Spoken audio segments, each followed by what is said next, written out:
رمضان شریف کے پہلے روزے کی فضیلت۔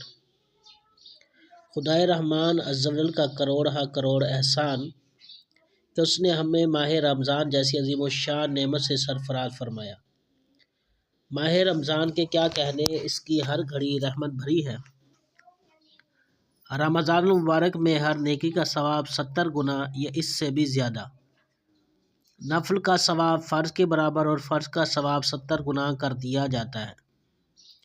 عرش اٹھانے والے فرشتے روزے داروں کی دعا پر آمین کہتے ہیں، اور فرمان مصطفیٰ صلی اللہ علیہ وآلہ وسلم کے مطابق رمضان کے روزے دار کے لیے مچھلیاں افطار تک دعائے مغفرت کرتی رہتی ہیں۔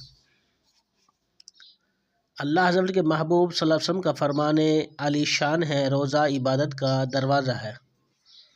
اس ماہ مبارک کی ایک خصوصیت یہ بھی ہے کہ اللہ نے اس میں قرآن پاک نازل فرمایا، جس کا ذکر اللہ تعالیٰ نے قرآن مجید میں فرمایا۔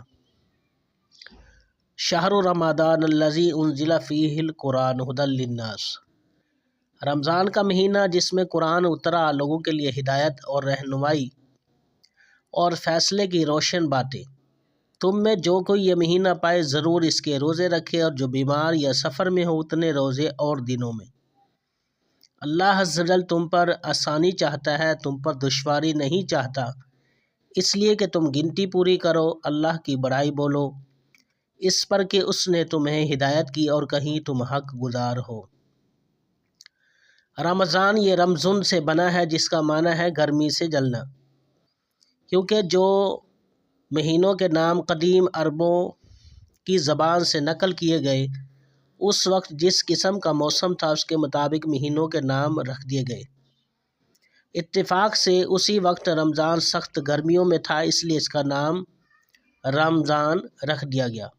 مفتی احمد یار خان فرماتے ہیں، جب مہینوں کے نام رکھے گئے، جس موسم میں جو مہینہ تھا اسے اسی کا نام دے دیا گیا۔ جو مہینہ گرمی میں تھا اسے رمضان کہا گیا، جو موسم بہار میں تھا اسے ربیع الاول، اور جو سردی میں تھا جب پانی جم رہا تھا اسے جمادی الاولیٰ کہا گیا۔ سیدنا ابو سعید خدری فرماتے ہیں، نبی پاک صلی اللہ علیہ وسلم کا فرمان، جب ماہ رمضان کی پہلی رات آتی ہے تو آسمان کے دروازے کھول دیے جاتے ہیں اور آخری رات تک بند نہیں ہوتے۔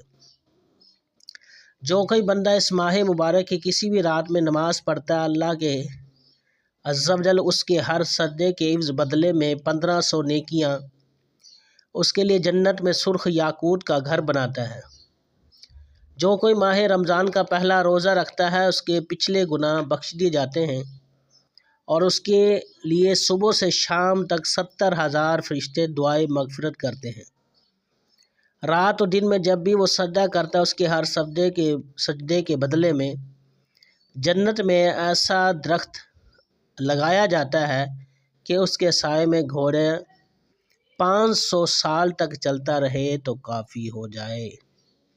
اگر یہ چیزیں آپ کو پسند آئی ہوں تو شیئر کریں، ویڈیو کو لائک اور شیئر کریں۔